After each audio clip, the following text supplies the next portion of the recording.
Assalamualaikum warahmatullahi wabarakatuh. Alhamdulillahilladzi hadana lihada wa ma kunna linahtadiya laula an hadana Allah, wa usalli wa usallim ala nabiyyina wa habibina Muhammad ibn Abdullah, khatimin nabiyyin wa sayyidil mursalin wa imamil muttaqin, wa ala alihi wa sahbihi ajma'in, wa ba'd. وقال الله تبارك وتعالى: أعوذ بالله من الشيطان الرجيم إن الذين قالوا ربنا الله ثم استقاموا فلا خوف عليهم ولا هم يحزنون. صدق الله العظيم. وقال عليه الصلاة والسلام: إن الله يؤتي الدنيا لمن يحب ومن لم يحب ولكن الله لا يؤتي الدين إلا لمن يحب. وكما قال عليه الصلاة والسلام: اللهم ألهمنا ما رشدا أمورنا وأعذنا من شرور أنفسنا ومن سيئات أعمالنا. اللهم إنا نجعلك في نحورهم ونعوذ بك من شرورهم. Alhamdulillah yang saya muliakan Tuan Imam, Tuan Pengurusi, Rajutan Kuasa, para asatizah, alim ulama, pimpinan masyarakat, pimpinan madrasah ad-diniyah, tuan-tuan, ayah-ayah, adik-adik dirahmati lagi dikasihi Allah Subhanahu wa taala. Pertama dan selamanya kita banyakkan syukur kepada Allah kerana masih lagi dipanjangkan usia kita dan diberi taufik hidayah oleh Allah untuk datang ke rumah Allah Subhanahu wa taala. Satu perkara yang sangat besar dalam kehidupan ini, tuan-tuan, bila mana kita syukur atas setiap nikmat yang Allah beri kepada kita. Satu orang budak datang jumpa Imam Ibn Qayyim rahimahullah. Dia kata, "Tuan, saya datang nak belajar." Imam Ibn Qayyim rahimahullah beritahu, sebelum belajar dengan saya, kamu pergi cari orang yang paling miskin dekat bandar ni, kamu bagi sedekah. Pergi cari orang paling miskin, bagi sedekah. Kalau tak cukup miskin, jangan bagi. Bagi yang paling miskin sekali. Maksudnya kamu pergi tengok yang mana kamu tengok paling miskin, kat dia tu kamu bagi. Maka budak ni telah pergi lorong pertama, tengok ramai orang miskin, gelandangan ramai, tapi taklah semiskin yang seperti yang Syekh tu masukkan. Maksudnya miskin ni biasa lagi. Mungkin bersamamu lepaslah masuk, tapi miskin dia biasa lagi. Maka pergi lorong kedua, lorong ketiga, akhirnya dia jumpa di lorong yang ketiga, di hujung lorong, satu orang pakcik yang begitu dhaif keadaan dia. Bajunya begitu dhaif, koyak-koyak baju dia, masya-Allah. Dan tangan kaki dia gudung. Tangan tak ada, kaki pun tak ada. Nampak begitu susah dia. Jadi budak ni kata, saya rasa inilah yang paling miskin sekali, paling susah sekali, pakcik ni lah kot. Maka dia pun pergi dekat pakcik tu. Dia mendekati pakcik tu, tengok pakcik tu tengah ucap Alhamdulillah, tak berhenti ucap. Dia bagi sedekah kat pakcik tu ucap terima kasih dan sambung ucap Alhamdulillah. Budak ni pun tanya pakcik, boleh saya tanya, kenapa pakcik ucap Alhamdulillah, tak berhenti? Sedangkan saya bagi sedekah sikit je, dan pakcik pula Allah Ta'ala uji begitu dahsyat. Tangan tak ada, kaki tak ada, kehidupan susah melarat, baju pun Masya Allah begitu dhaif. Tapi pakcik kenapa masih lagi ucap Alhamdulillah? Pakcik dia beritahu, wahai anak muda, sesungguhnya Allah telah beri aku dua perkara yang aku bersyukur dengan dia. Pertama, Allah masih lagi beri aku lidah yang boleh ucap Alhamdulillah dan boleh sebut nama Allah. Yang kedua, Allah masih lagi beri aku hati yang boleh datangkan rasa syukur pada Allah. Maka sebabkan dua itulah aku terus menerus ucapkan Alhamdulillah. Budak ni balik jumpa Imam Ibn Qayyim rahimahullah. Wahai Tuan Imam, dia pun cerita macam ni keadaan, jumpa pakcik ni buat macam ni, cerita macam ni. Imam Ibn Qayyim kata, itulah pelajaran pertama bersama saya, iaitu belajar syukur. Tuan-tuan, jadi kita kena belajar syukur pada Allah atas segala nikmat yang Allah beri pada kita. Sentiasa bersangka baik dengan Allah. Pasti dan pasti Allah Ta'ala buat itulah yang terbaik. Ada hikmah dia, tuan-tuan. Di sebalik daripada apa yang Allah Ta'ala bagi, pasti ada hikmah dia. Dan setiap apa yang Allah Ta'ala ambil, pasti Allah Ta'ala akan ganti. Ma nansakh min ayatin aw nunsiha na'ti bi khairin minha aw mithliha. Ulama tafsir terjemah banyak ayat ni. Antaranya apa? Selain daripada ayat tentang mansukhnya ayat Quran, maka ulama kias daripada ayat ni, setiap apa yang Allah ambil daripada kita, ma nansakh min ayatin aw nunsiha na'ti bi khairin minha, Allah akan gantikan dengan lebih baik. Setiap apa Allah ambil dalam kehidupan kita ni tuan-tuan, pasti dan pasti Allah nak gantikan dengan lebih baik. Au mithliha, ataupun sama macam yang sebelum ni. Tuan-tuan, ayah-ayah, ibu-ibu rahmati lagi dikasihi Allah Subhanahu wa taala. Tajuk kita malam ni tuan-tuan, malam pertama yang mendebarkan. Ni masya-Allah.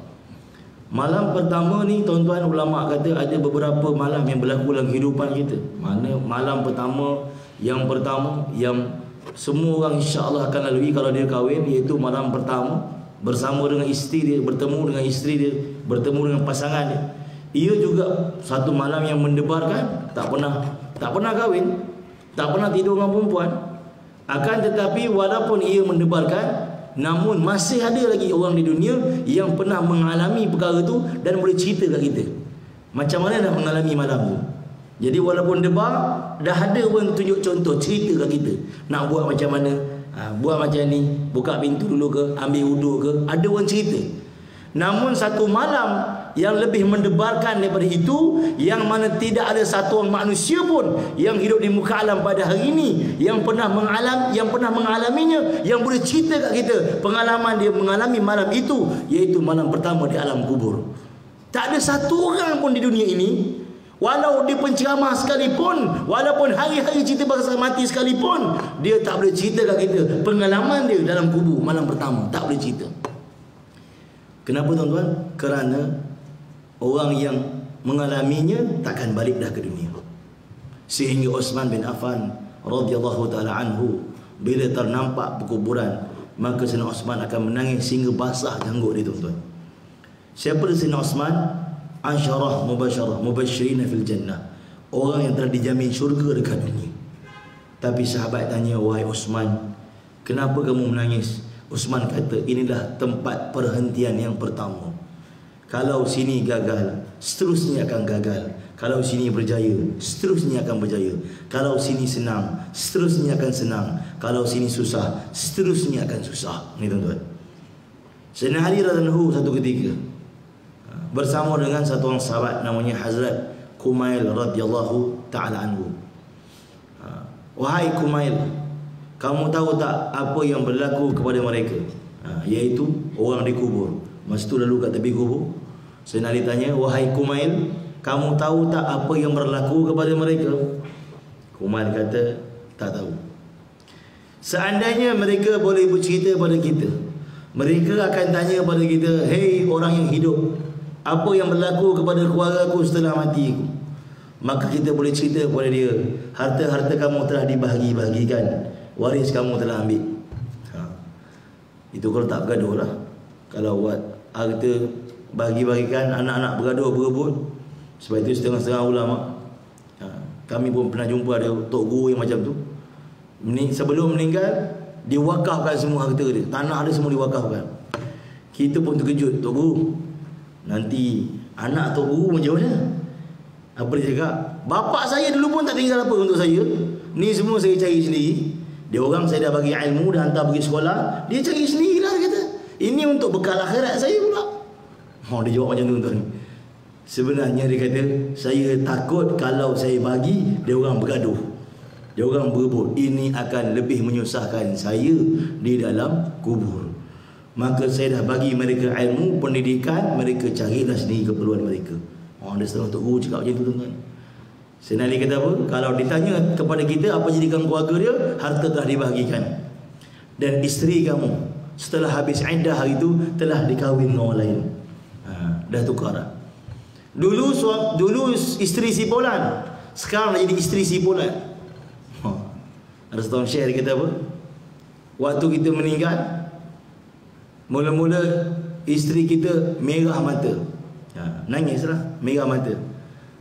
Habis iddah, daripada mata turun ke bibir, merah bibir, pakai gincu dah. Sebab apa? Nasihat ganti. Ni setahun share dia kata, daripada mata merah tukar bibir merah, sebab nak cari ganti. Ni tuan-tuan, masya-Allah. Dulu isteri si Polan, sekarang isteri si Polan, bertukar. Sayyidina Ali radhiyallahu kata, seandainya mereka boleh cerita kat kita, maka mereka akan bagi tahu pada kita betapa dahsyatnya keadaan yang mereka alami di alam kubur. Dalam Ihya Ulumuddin, Al-Imam Abu Hamid Al-Ghazali rahimahullahu ta'ala cerita Nabi Isa alaihi salam, antara mukjizat Nabi Isa ni apa dia? Dia boleh bangkitkan orang daripada kubur. Itu antara mukjizat Nabi Isa alaihi salam, boleh bangkitkan orang daripada kubur. Sebab itu kalau kita berbual dengan padri ataupun orang Kristian, dia akan cerita pasal Nabi Isa, keterujaan dia dengan Nabi Isa. Nabi Isa ni macam ni, Nabi Isa ni macam ni. Kita tahu kisah tu, cuma kita tak anggap lebih daripada Nabi. Kita tak anggap Nabi Isa Tuhan. Mereka punya teruja sampai anggap Nabi Isa ni Tuhan. Ada satu orang kawan saya di South Africa naik teksi sekali dengan padri, tapi padri baru lagi, baru jadi padri. Dia pun tanya kawan saya, dia kata, kamu ustaz ke? Kawan saya kata, tengah belajar lagi. Dia kata, kamu tahu tak pasal Jesus? Dia pun cerita lah, Jesus ni macam ni, macam ni. Dia nak dakyah lah, nak rosakkan supaya kita ikut dia. Dia beritahu dahsyat Nabi Isa ni macam ni, macam ni, macam ni, macam ni, macam ni. Sebab itu kita kena anggap dia sebagai Tuhan, sebab dia ni dahsyat. Antaranya dia kata, dia lahir tak ada bapa. Dahsyat dia kata, ajaib. Lahir tak ada bapa ni ajaib. Ada mak je. Dia tak tahu kawan saya ni, dia pandai pusing, kaki pusing kan. Setakat makanan macam tu dia gelak je. Apa dia kata? Oh, Nabi Isa tak ada bapa, ada mak je.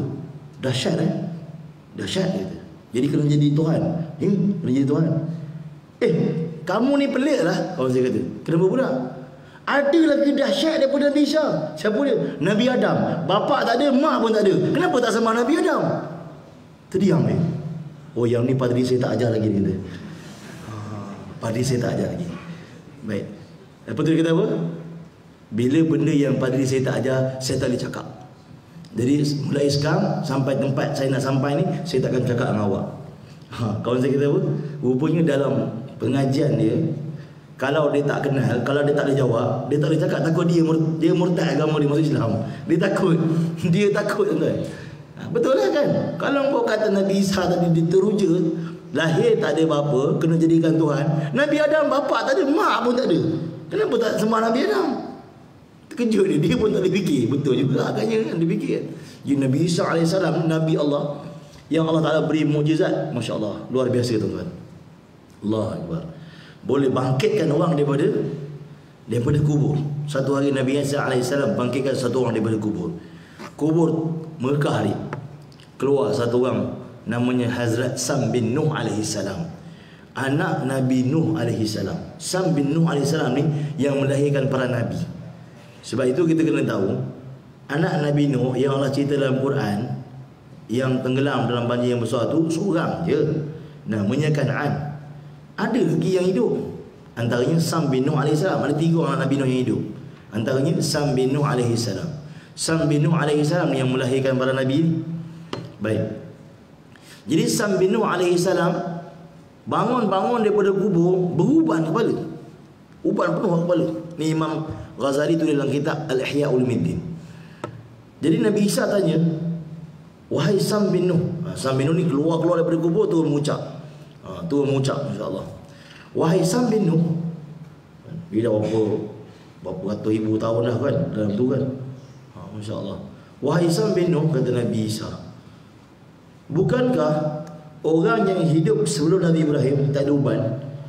Uban ni tuan-tuan, uban ni dia ada zaman Nabi Ibrahim.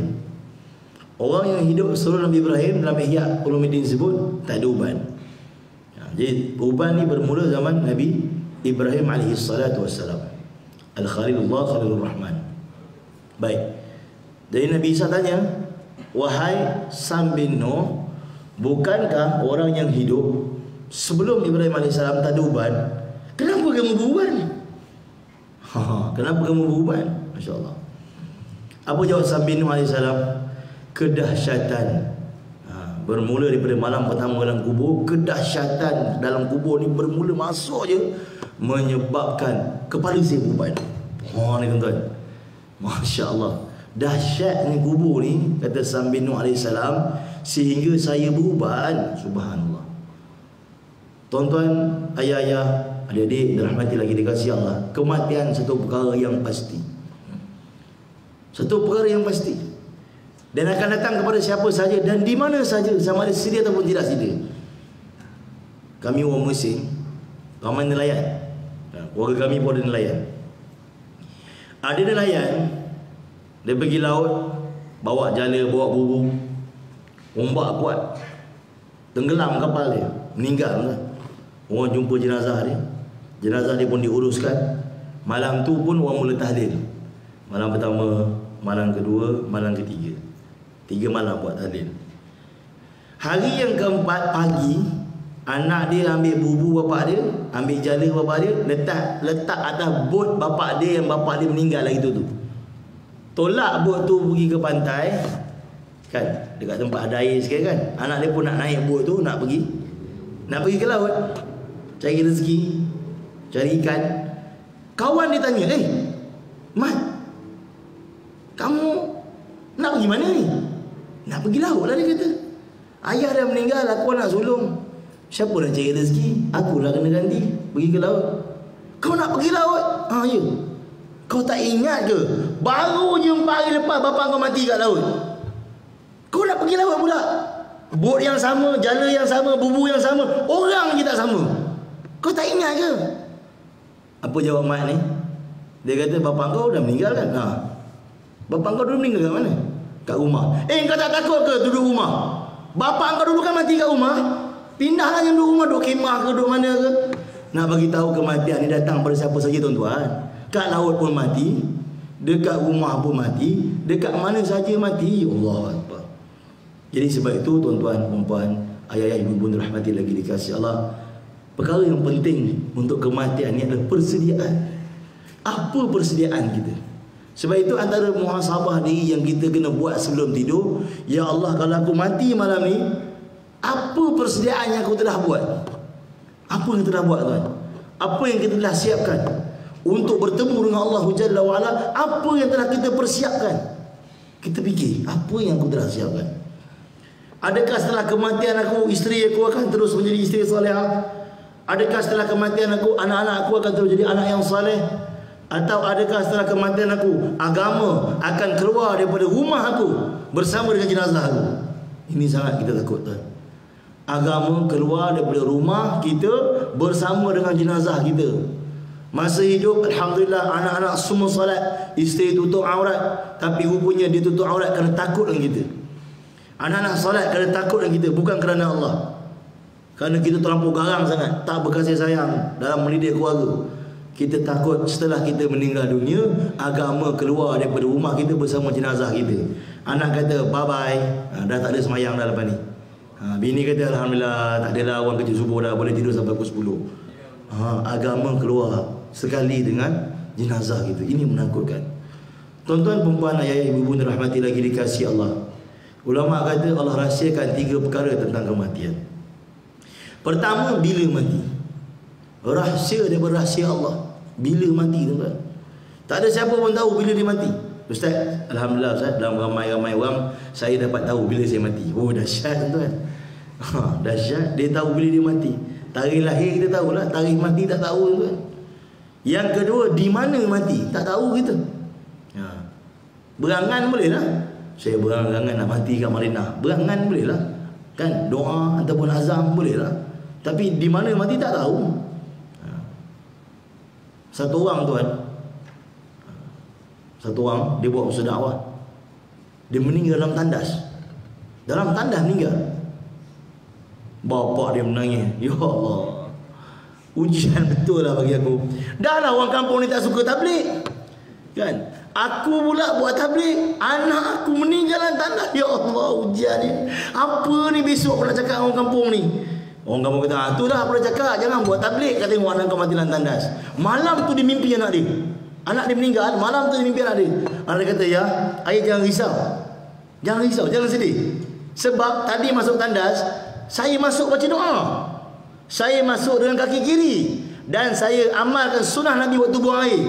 Saya meninggal, Nabi SAW telah menanti saya. Ni tuan-tuan rupanya. Maksudnya apa? Kalau mati dalam tandas pun, kalau kita amal adab tandas, Allah Ta'ala terima kita. Bahkan dalam kitab Asrul Tabi'in, ada dalam kitab Asrul Tabi'in diceritakan tentang cucu Sayyidina Abu Bakar As-Siddiq radhiyallahu anhu. Ada seorang cucu Abu Bakar As-Siddiq radhiyallahu anhu yang mana dia antara orang alim dan salih dalam tabi'in, juga meninggal di bilik air.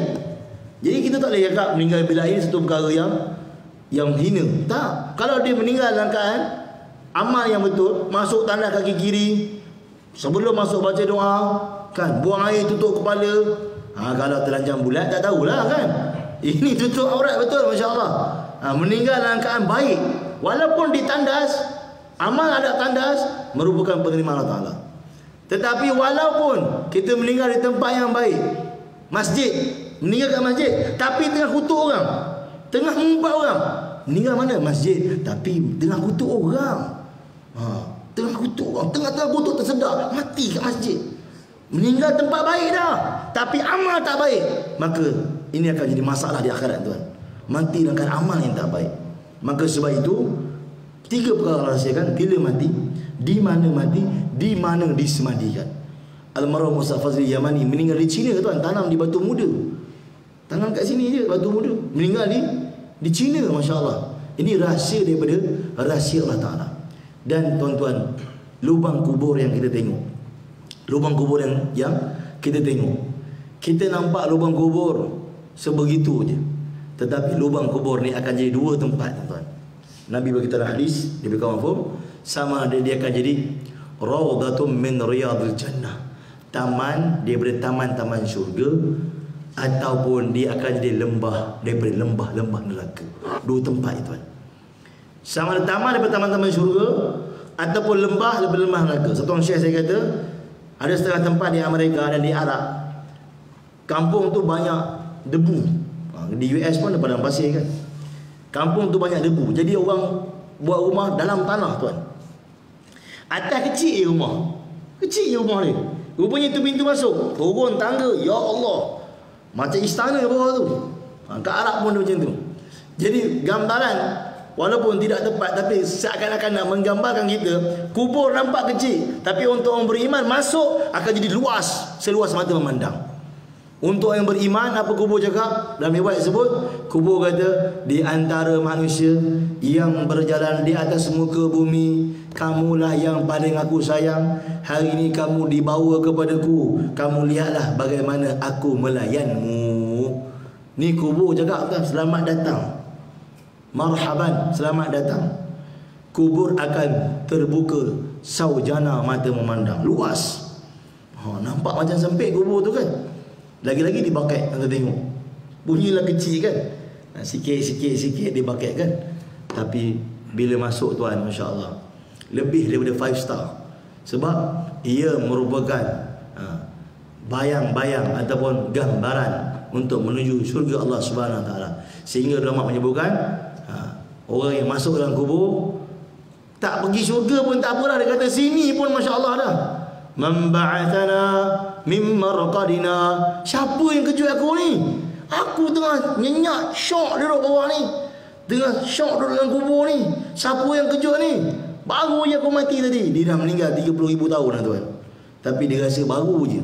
Man ba'athana mim marqadina. Siapa yang kejut aku ni? Ni masya-Allah. Ini orang beriman. Kubur sambut dia. Dan akan terbuka satu pintu, yang melalui pintu itu terus akan masuk, tuan-tuan yang mulia, bau-bauan yang wangi daripada syurga. Kita suka bau wangi, tuan. Orang pakai minyak wangi sedap kan? Kita, siapa pakai ni? Itu kalau kita dalam majlis kan. Kalau tengah bawa kereta sorang-sorang, bau wangi tiba-tiba, cepat-cepat capai CD Yasin. Yasin pun tak ingat lah nak baca macam mana. Macam mana mula Yasin, tak ingat lah. Capai CD Yasin, CD baca. CD tolong baca kan. Kalau bau wangi tiba-tiba kan. Tapi di kubur untuk orang beriman akan terbuka satu pintu, masuk daripada pintu itu bau-bauan daripada syurga, subhanallah. Dan akan masuk bayu daripada syurga. Bayu ni macam nak cakap, bayu dengan angin bunyi macam sama, tapi bayu ni dikena kat muka kita nyaman, macam tepi pantai kan. Angin dengan bayu ni kena terus tombang, tidur terus. nak rasa bayu, tonton hari Jumaat, tonton cari masjid yang ada kipas helikopter. Tu nama dia bayu. Bangun, istau, salah rahimakumullah. Orang nak sembahyang Jumaat dah. Masuk tadi pukul 12 sebab PKP kan, main kat selipar. Masuk awal. Masuk sembahyang tahiyatul masjid, lelap. Bangun, imam dah buat saf dah. Tu bayu punya perangai tuan-tuan. Kipas helikopter, masya-Allah. Kipas helikopter dengan aircon kalah. Kipas helikopter punya penangan kena kat kita tuan. Khutbah Ustaz Abdul Hairi pun kita tak dengar. Walaupun Ustaz Abdul Hairi khutbah sungguh-sungguh, kena bayu tu, dia jadi hilang ingatan kejap. Tu bayu. Tapi ini bukan bayu kipas helikopter. Ini bayu daripada syurga Allah Ta'ala. Bayu yang datang dengan bau yang wangi. Di mana tuan? Di kubur. Yang mana lubang kubur ini, saya, tuan-tuan semua ni, kita akan pasti akan datang ke sana tuan. Tempat persinggahan, tempat yang pasti dan pasti. Bukan mungkin, pasti. Ini tuan-tuan, masya-Allah. Namun seandainya satu orang yang langgar perintah Allah dalam kehidupan dunia, kehidupan yang mana walaupun dia memiliki seluruh dunia sekalipun, akan tetapi dia mati tak bawa iman, dia mati dalam keadaan langgar perintah Allah, mati dalam keadaan murkanya Allah. Kubur bagi tahu dalam banyak-banyak orang yang berjalan di atas muka bumi, kamulah yang paling aku benci sekali. Kenapa? Kerana ulama bahas, bila mana Allah cinta pada satu orang, Allah akan beritahu pada Jibril, wahai Jibril, saya cinta pada si fulan bin si fulan, saya cinta pada hamba tersebut. Maka Jibril akan isytiharkan, wahai seluruh penduduk langit, Allah SWT isytiharkan cinta Allah kepada hamba tersebut, dan kamu semua diperintahkan untuk cinta. Ini disebut oleh Hazrat Syekhul Hadis Syekh Manzur Nu'mani rahimahullah ta'ala dalam menyatakan tentang bagaimana Allah Ta'ala menzahirkan cinta Allah pada hamba tadi. Ini tuan-tuan. Dan makhluk-makhluk di bumi juga tahu yang Allah cinta pada hamba tu. Sebab itu tuan-tuan, kita dengar kisah, banyak kisah. Umar Al-Khattab kan, jin pun takut dengan dia. Sebab apa? Orang yang Allah cinta. Imam Ahmad bin Hanbal, satu orang kena rasuk. Imam Ahmad bin Hanbal tengah ada majlis. Imam Ahmad bin Hanbal kata apa? Ambil selipar saya, capal saya, bawa pergi sana. Capal sampai, jin tu keluar. Jin kata, ini capal Imam Ahmad bin Hanbal, terus keluar. Tak payah ruqyah. Baru bawa capal je. Selepas wafat Imam Ahmad bin Hanbal, capal tu masih ada. Orang kena rasuk, bawa capal. Jin ketawa. Jin ketawa, kamu ingat saya ni takut dengan capal ke? Dia kata, saya ni lari yang itu sebab Tuhan punya capal tu adalah orang takwa, takut pada Allah, orang yang Allah cinta, orang yang Allah kasih. Bila dia orang Allah cinta, dia orang Allah kasih, maka itu menyebabkan saya, jangan bawa gurau lah kan. Tapi sekarang Imam bin Hanbal dah wafat dah, awak bawa capal kat saya bukan takut capal. Ni tuan-tuan, nak beritahu bagaimana orang yang Allah Ta'ala cinta, seluruh penduduk makhluk ni kenal ni. Begitu juga orang yang Allah Ta'ala murka, tuan-tuan yang mulia, kesan dia macam mana? Kesan dia kubur bagi tahu tiada selamat datang bagi kamu. Kamulah orang yang paling saya benci sekali kat dunia. Hari ini kamu dibawakan kepada saya, kamu lihatlah bagaimana saya melayan kamu. Kata ulama, akan dinyalakan api dalam kubur dia. Dan api ni tuan, bukan api dapur belakang rumah kita, bukan api dapur gas, bukan api dapur kayu yang kita masak masa kenduri kahwin walimatul urus, kan? Ini api yang mana kata ulama dinyala dalam kubur. Dan orang ni akan dihimpit, kuburnya akan dihimpit sehingga tulang rusuknya bercerakah. Dan semua itu yang mulia, kita tak pernah alami di saat sekarang.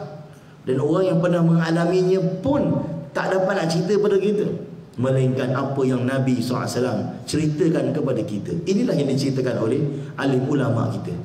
Tuan-tuan, ayah-ayah yang dirahmati lagi dikasihi Allah, sebab itu penting kita buat persiapan.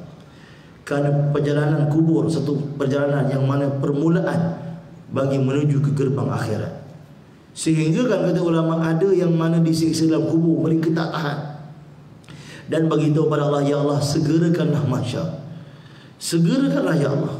Dia tak tahu di mahsyar lebih dahsyat daripada itu lagi. Tuan-tuan, ayah-ayah dirahmati lagi dikasihi Allah Subhanahu wa taala. Kita lihat di kubur tuan-tuan. Di sana tuan-tuan, masya-Allah, adanya dulu bekas doktor.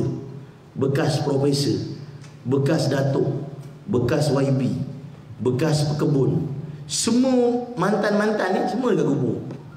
Kalau kita chef, bekas chef ada kat kubur. Kalau kita meniaga jubah, tukang jual meniaga jubah pun ada kat kubur tuan.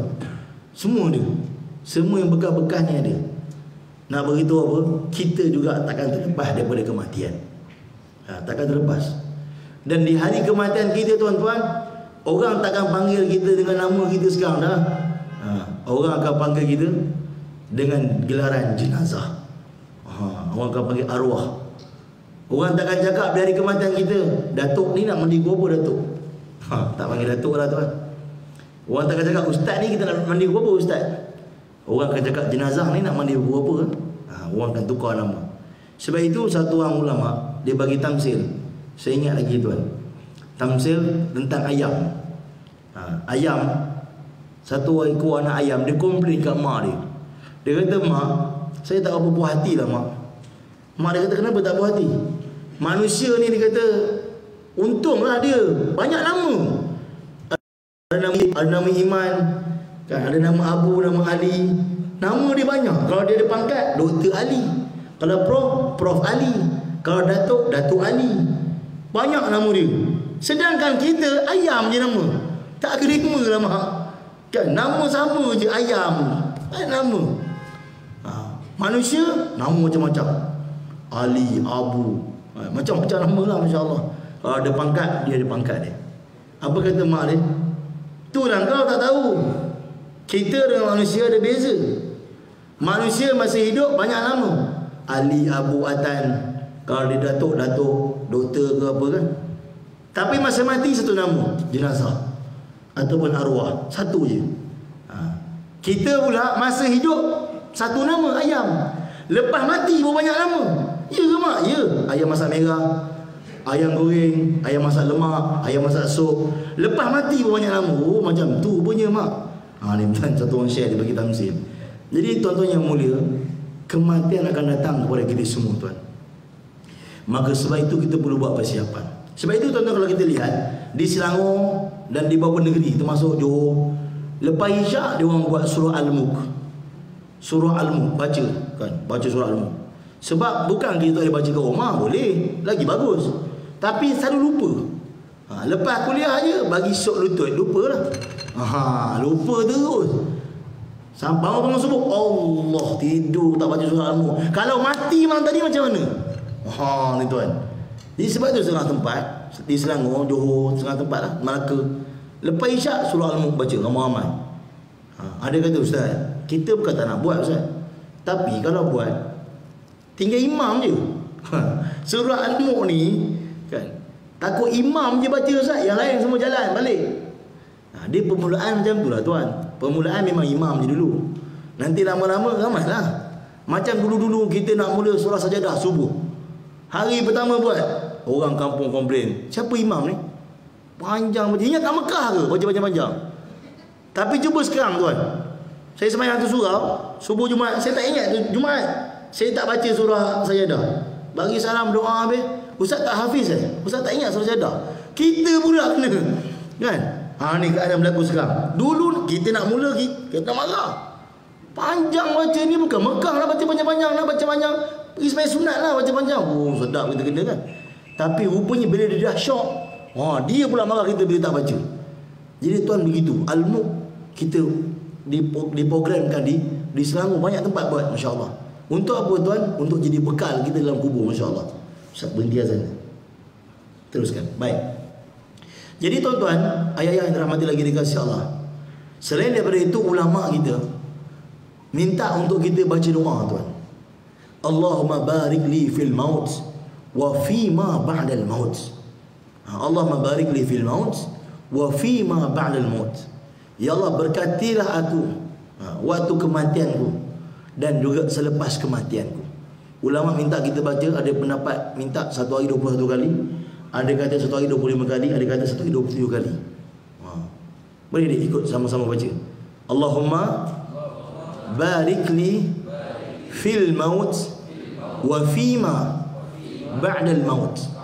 Okey, itulah lagi sekali. Allahumma barik li fil maut wa fima ba'dal maut. Masya Allah. Ada satu orang baru-baru ni lah dia jumpa saya, Ustaz, saya ni bukan tak nak baca doa-doa pasal mati ni Ustaz, tapi saudara mara saya ramai dah baca doa-doa ni, tengok dia meninggal awal. Astagfirullah. Mati ni bukan sebab baca doa, dah sampai masa Allah beritahu. Jadi dia kata saya tak nak baca doa. Tak nak baca doa susah mati nanti macam mana? Kan? Sebab kematian ni pasti. Walikulli ummatin ajal. Allah beritahu. Setiap manusia ada masa dia. Fa idza jaa ajaluhum la yastakhiruna sa'atan wa la yastaklimun. Bila sampai masa kita, tidak akan cepat saat, tidak akan lambat saat. Mati ni sifat dia tepat je. Tepat, masya-Allah.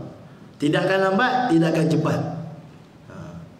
Kalau kita baca dalam buku kisah-kisah apa nama ahli falsafah, ada satu orang ahli falsafah Arab panggil Aristo, orang putih panggil Aristotle. Aristotle. Tapi kisah ni bukan kisah sahih tuan-tuan. Cuma diceritakan dalam kisah-kisah hidup ahli falsafah, kisah Arab lah. Kita Arab. Aristotle ni orang yang hidup, dikatakan dia hidup zaman Nabi Isa AS. Dan dia ni orang pandai, dia orang bijak. Maka dia telah munajat. Dia kata, ya Allah, saya percaya pada engkau, tapi saya tak perlu pada Nabi, sebab saya orang pandai. Ni bahaya tuan. Orang rasa pandai sangat ni, dia rasa dia tak perlu pada orang. Dia tak perlu pada orang. Walaupun kita pandai tuan, rumah kita rumput tinggi, belum tentu kita pandai mesin rumput. Walaupun kita rasa kita pandai sangat, rumah kita blackout, kita tetap akan telefon TMB. Walaupun kita pandai sangat, perut lapar, tetap kita akan suruh bibik ke ataupun kita order makanan. Jadi sebab itu kita jangan rasa kita paling pandai sangat. Kita saling memerlukan dalam kehidupan ni. Jadi Aristotle ni dia rasa dia pandai sangat. Dia kata saya tak perlukan Nabi Isa. Ya Allah, disebabkan aku percaya pada engkau, engkau bagilah aku ni petunjuk bila aku nak mati. Maka Allah Ta'ala telah beri dia petunjuk. Dalam kitab cerita tuan. Dan dia ni selain daripada ahli falsafah, Aristotle ni dia pandai ukir patung. Dia ukir patung. Ukir patung cantik. Dan kemudian dia telah buat 18 bilik. Ni dicerita dalam istimewa ulama kisah ni tuan. Bukan saya ambilkan majalah Mastika. Dicerita dalam istimewa ulama ni, bayanlah istimewa ulama. Maka dia buat 18 bilik. Dan dia buat 17 patung. Dan dia ukir sebiji muka macam muka dia, sama betul. Kalau tengok yang dia, dia pakar. Kan kita baca orang duduk-duduk dia pakar mungkin ni kan. Ada yang duduk, ada yang baring, ada yang berdiri, macam-macam lah. 17 patung. Dan 18 bilik. Bilik ke-18 dikosongkan untuk dia masuk. Siap dia buat 17 patung, masukkan ke 17 bilik. Bilik ke-18 dikosongkan, dia masuk. Sampai waktu detik malaikat nak cabut nyawa dia, malaikat berupa seorang lelaki. Belum sampai lagi masa dia, tapi malaikat telah berupa seorang lelaki. Dia dengar seorang datang, dia kata ni sampai dah masa aku ni. Maka dia buka pintu pertama, malaikat buka tengok patung Aristotle. Buka pintu kedua, Aristotle. Buka pintu ketiga, Aristotle. Malaikat cuma bagi satu kata-kata je menyebabkan dia keluar daripada bilik. Apa malaikat kata? Pandai Aristotle ni, dia ukir patung betul-betul cantik. Mereka cakap kuat-kuat, berupa seorang manusia. Cuma satu je dia bodoh. Rupanya tuan, dalam kitab tersebut, orang bodoh tak boleh, orang pandai, orang tak ada kata dia bodoh. Pantang. Dia dengar je orang kata dia bodoh, dia tu keluar dari bilik. Dia kata, mana satu aku bodoh? Dia kata, aku buat punya cantik patung, kau pun tengok macam muka aku. Mana satu aku bodoh? Kata malaikat, inilah bodoh kau keluar. Ni dalam kitab cerita. Maka malaikat cambuk nyawa dia. Nak beritahu bahawa tidak akan lambat saat, tidak akan cepat saat. Dah sampai masa. Sebab itu orang tua-tua kata, dah sampai masa. Sampai masa kita akan dijemput oleh Allah Ta'ala. Tak kira tengah ceramah ke. Tak boleh cakap saya bagilah habis ceramah dulu. Habis ceramah, makan sekejap lagi, cabutlah nyawa. Tak boleh. Tengah ceramah, berapa ramai ulama meninggal tengah ceramah. Ada orang tengah makan, ada tengah makan, meninggal. Almarhum Kiai Zul Tafa'atullah rahimahullah, sebelum buka, dah azan maghrib nak buka puasa kan, orang ulu air, Kiai minum. Dia angkat tangan dia, Kejap macam tu. Meninggal lepas tu. Tak sempat buka di syurga. Masya-Allah. Ni almarhum Kiai Uzairuddin Tafadillah, ulama hadis kan, Temburu. Jadi tuan-tuan yang mulia, masya-Allah, kematian yang akan datang pada siapa saja dan di mana-mana saja. Maka sebab itu persiapan perlu kita buat. Satu orang ulama almarhum Kiai Mukhlisun, saya ingat lagi, dia kata apa? Hari ini ramai orang bicara tentang masa depan. Ramai orang bicara tentang masa depan. Orang di kota cerita masa depan, orang di desa cerita masa depan, orang di sini cerita masa depan, orang di sana cerita masa depan. Kumpul harta, kumpul duit untuk apa? Masa depan. Kamu buat apa ni? Simpanan masa depan. Dia kata, apa itu masa depan? Tuan-tuan, apa itu masa depan? Dia tanya. Umur dia dekat 80 masa tu. Kalau masa depan yang tuan-tuan cakap tu usia tua, saya sudah di masa depan, dia kata. Enggak ada apa-apanya masa depan ini, dia kata. Masa depan yang sebenar itu adalah akhirat. Kalau kalian bilang masa depan itu adalah tua, maka tak semua ada masa depan. Ada orang mati umur 20 tuan. Kesian dia tak ada masa depan. Kalau kata, kalau dia tak ada masa depan lah. Ada orang mati umur 30, tak ada masa depan lah dia. Ada orang mati umur 40. Jadi sebab itu kata almarhum Kiai Mukhlisun rahimahullah taala, masa depan yang sebenar adalah akhirat. Walaupun kamu mati umur 20 akan jumpa masa depan. Mati umur 30 akan jumpa masa depan. Mati umur 40 akan jumpa masa depan. Lelaki akan jumpa masa depan, wanita akan jumpa masa depan, kanak-kanak akan jumpa masa depan. Setiap orang akan jumpa masa depan. Itulah masa depan yang sebenar. Jadi tuan-tuan yang mulia, hari ini kita dalam majlis ilmu, datang ke rumah Allah Ta'ala, niat i'tikaf, solat berjemaah, bangun malam menangis depan Allah. Ini semua simpanan masa depan kita tuan. Yang pada hari ini tak nampak. Duduk kuliah ni tak nampak. Ada keluar-keluar dapat RM1,000 Ustaz Faizal bagi. Tak dapat kan? Tak nampak kan? Tapi setiap saat, setiap detik duduk dalam majlis ilmu, dekat akhirat pun nampak. Ya Allah, kalau dapat balik, mesti aku tak tinggal kuliah. 24 jam duduk kuliah je. Kalau dapat balik, aku duduk taklim je.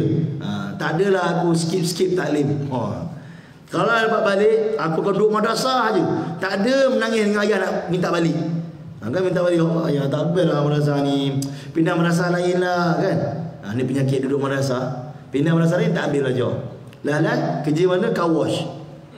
Awak duduk bukan madrasah tu ke?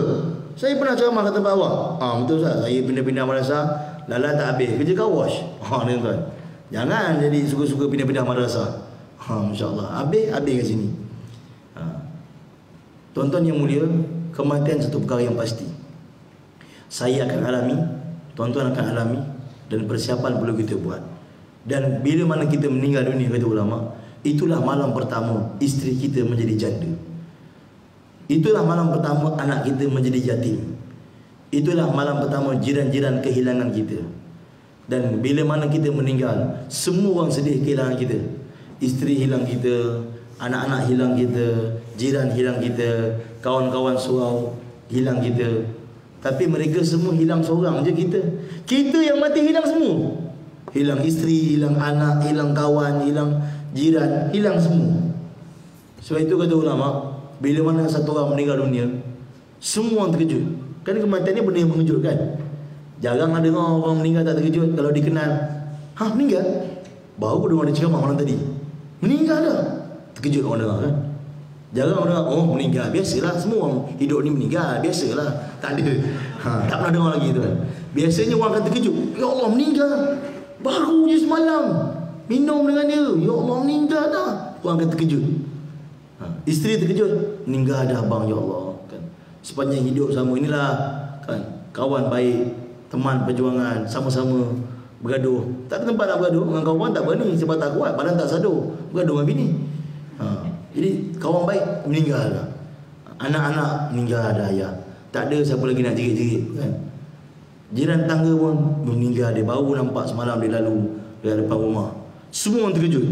Tapi tuan-tuan, ulama kata ada satu orang ni dia paling terkejut. Dia punya terkejut, orang lain punya terkejut pun tak lawan. Dia paling terkejut. Siapa dia? Yang mati tu. Allahu Akbar, mati dah aku.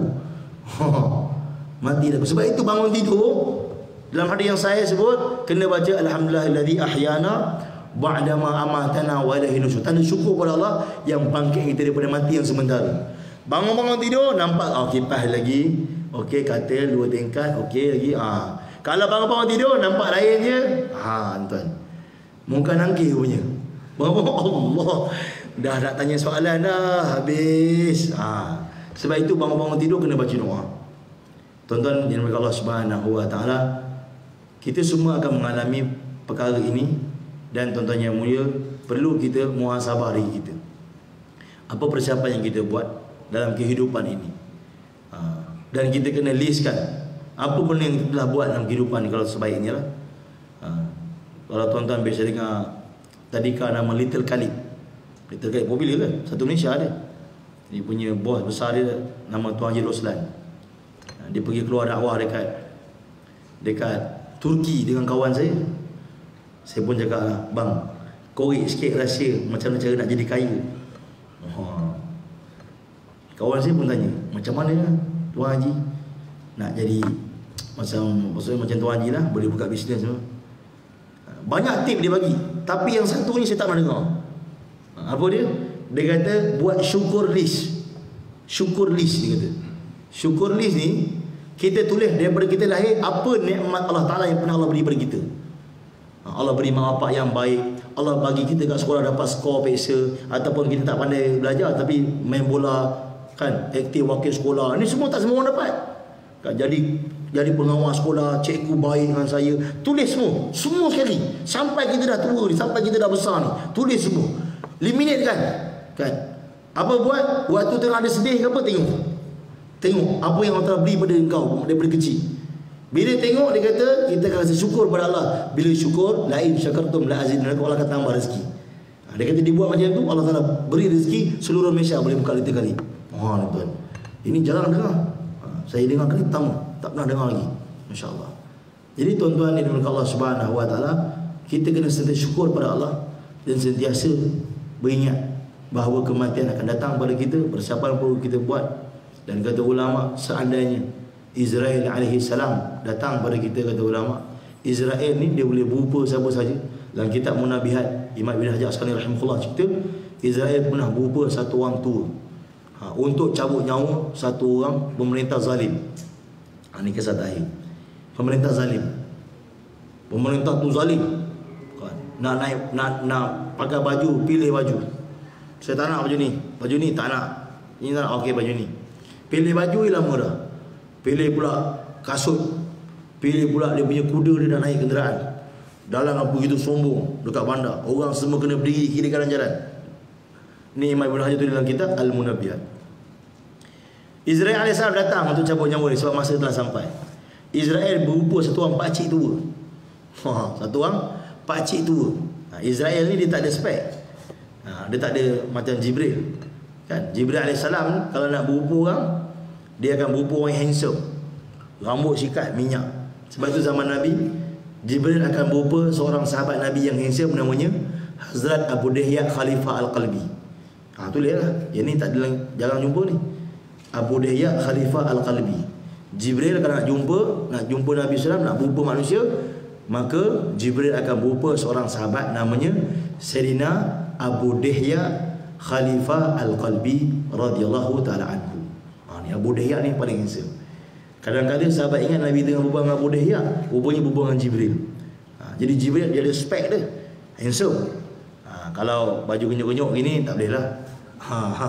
Dia mesti mau kena handsome, masya-Allah. Tapi Israel tak. Israel boleh. Israel alaihissalam pernah berubah itu. Jadi raja dia tengah jalan dengan sombong. Imam Ibn Hajar tu dalam kitab dia. Apa berlaku? Pakcik ni duduk, Israel duduk, orang semua berdiri. Israel duduk tengok muka raja, tenung je. Tuan-tuan, kita kalau orang tenung kita rasa resah. Pasal dia ni tengok aku dari tadi, dia nak buat menantu ke apa ke? Kita pun risau. Orang tenung macam kita kan. Lagi-lagi kat arena nak makan, hari ni tengok aku ke Israel. Kita pun dah risau dah kan. Tengok je kita. Kita kalau orang tenung kita risau tu kan. Ke dia dah aku nak rompak aku, tapi aku ni tak ada duit, power bank je dia. Bawa power bank, duit pun tak bawa. Jadi tuan-tuan yang mulia, raja ni resah. Perhal pakcik tengok aku ni. Dia pun beritahu kat Edicom, orang kanan dia.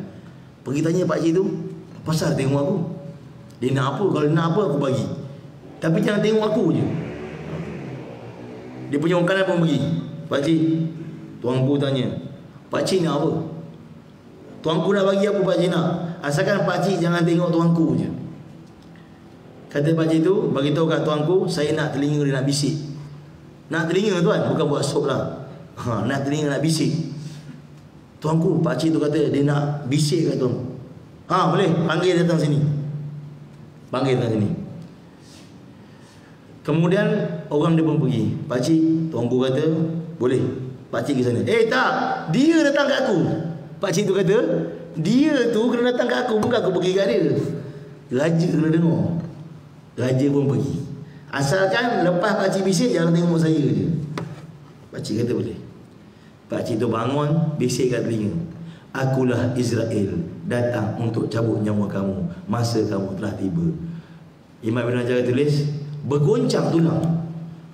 Dengar suara Israel ni bergoncang macam kita lah. Roblok, tak bawa apa-apa. Roblok. Macam mana ni kan? Pakai sebab tu je tingkat pun rasa debor. Habislah aku ni kan. Macam mana U-turn tak boleh U-turn. Macam mana ni kan?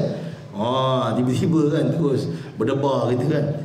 Ini kan pula Israel bagi tahu.